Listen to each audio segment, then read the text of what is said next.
இது வாழை மரத்துல அறுத்தீங்களா இல்ல அவதார மரத்துல அறுத்தீங்களா? இவ்வளோ பெரிய ஆளா? மொத பந்தி முடிஞ்சிருச்சு போல. அப்படியே போட்டா எப்ப போடுறது? இது கொடுங்க.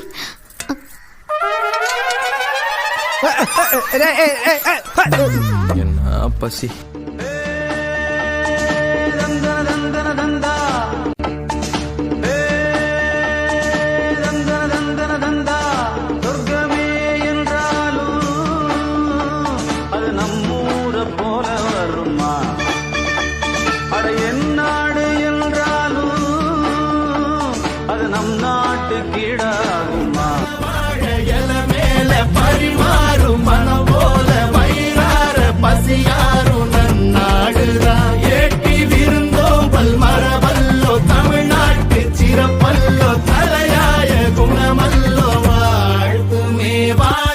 சாப்பாடுனாலே சுவைதான்.